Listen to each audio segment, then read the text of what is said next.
Is America's loss of confidence and trust and faith in our major institutions, including law enforcement and the political process, causing people to go out and buy more firearms and get concealed carry permits? Inquiring minds want to know.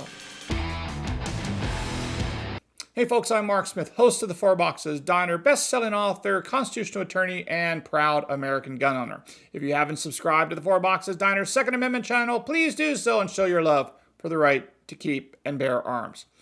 Americans are buying more and more firearms, and this applies to all demographics, including, for example, African American women. Beyond that, we also know that more and more people want to conceal carry firearms across America. We now have 25 states that have permitless carry, sometimes referred to as constitutional carry, which, just a matter of decades ago was only one state that allowed such things. Are rising gun ownership rates and rising concealed carry rates really a sign of a failing trust in government? Seems to me the answer is yes. I came across this theory a few weeks ago by a man by the name of Ryan McMacken, who's associated with the Mises Institute.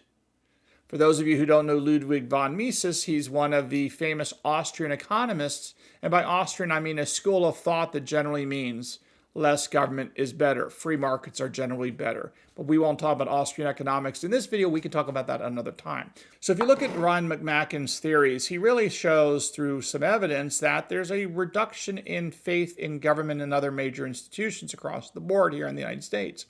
And he says that, of course, when people have less faith that government will protect them, that institutions will protect them, they decide to exercise a form of self-help.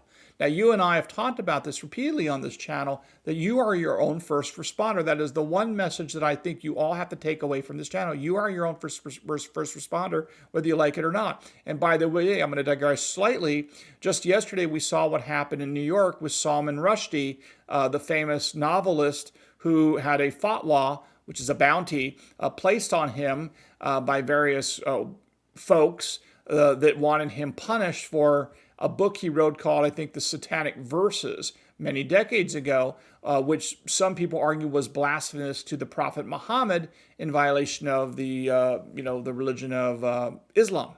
So we saw what happened yesterday is, despite the fact there appeared to be at least one law enforcement officer there who was armed, Salman Rushdie was attacked and stabbed.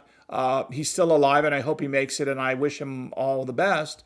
But he was attacked on stage by someone who I'm guessing was motivated by the political views of Salman Rushdie, although I don't think we know that for sure, but that's probably a reasonable good guess. But anyway, he was attacked with a knife and stabbed repeatedly, and he's in critical condition last I checked at the hospital, and hopefully he makes it and makes a full recovery.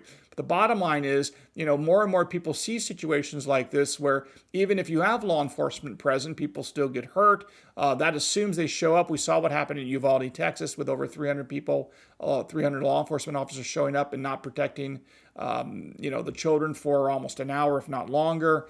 So the bottom line is, I think Ryan McMacken's theory that there's a reduction in the faith in institutions is causing more people to exercise self-help. And one of the manifestations of self-help is buying firearms and ammunition and going out and getting trained and embracing the gun culture more and more, because they realize, like we've talked about on this channel since the beginning, you are your own first responder, whether you like it or not. And now it turns out, even if law enforcement's present, you still are your own first responder, because as Salman Rushdie proves, even though law enforcement is present, that may not be enough to save your life or prevent you from being violently attacked. Again, it's up to you ultimately to fight back as best as you can. Okay, I hope you learned a little bit something here today at the Four Boxes Diner. If you haven't subscribed, please do so, and we'll see you again soon here at the Four Boxes Diner. Orders up. Table 2A.